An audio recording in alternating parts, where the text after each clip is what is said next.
Hi there, it's Mindy Searcy, and I wanted to show you a really great restorative pose that you could do at home with just a couple of bolsters and a blanket. Remember, you can always use pillows from the bed, pillows from the sofa, anything like that. The key is to mind the gaps, right? So that as you fill in the body, you want to make sure there's no gaps where bones could compress, create tension for the muscle body, or anything pressing too firmly into the muscles. So today I have a small rectangular bolster.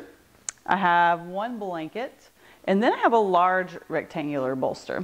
And what I like to do is take the back half of the bolster, or excuse me, back half of the mat, put my big bolster there. Then I'm going to take my blanket, fold it in half lengthwise, and then I'm going to fold it in half one more time. And what I'm doing is creating a little cradle for my neck, a little support for my head so that my head isn't leaning back really far.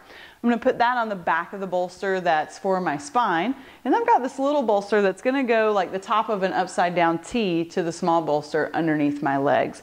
So what you're actually going to do is bring your sacrum, or you could think low back tailbone area. You want to make sure again that there's no space between you and the bolster so you can walk the sit bones back.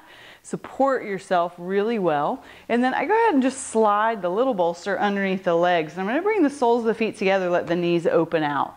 And then from here, as I start to go back, it's really important that I don't round, because then I'm overstretching the back muscle tissue. So what I'm going to do is inhale, lift through the crown of the head. Exhale, drop the shoulders. Walk my hands on either side of the bolster until I come all the way down. Then I can scoop my tailbone long. Make sure that I've got total support for the spine. Palms open, chin gently to chest. So now we have a really nice sense of the spine cascading down to the earth. Really great heart opening position here. Also wonderful for pranayama practice. Specifically, if you were to do interrupted breathing, where you would inhale for the count of 2, pause. Inhale for the count of 2 to the middle of the lungs, pause. Inhale all the way up to the collarbones, pause. And then a 6 count exhalation. So you would inhale for 2, pause.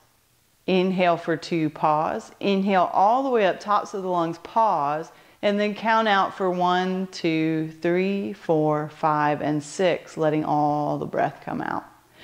No lower back issues, plenty of neck support. You could easily be in this restorative pose for 10 minutes. Remember, with this, you can always roll out to the left or the right after you draw the legs together. But always remember that when you're elevated, it's a little bit further down to the earth. So hopefully this has given you something that you could do that's a restorative pose, not so much active asana. Because remember, when we prop our postures, we support our soul. Hopefully this has been a great little practice for you, and I hope to see you on the mat soon. Namaste.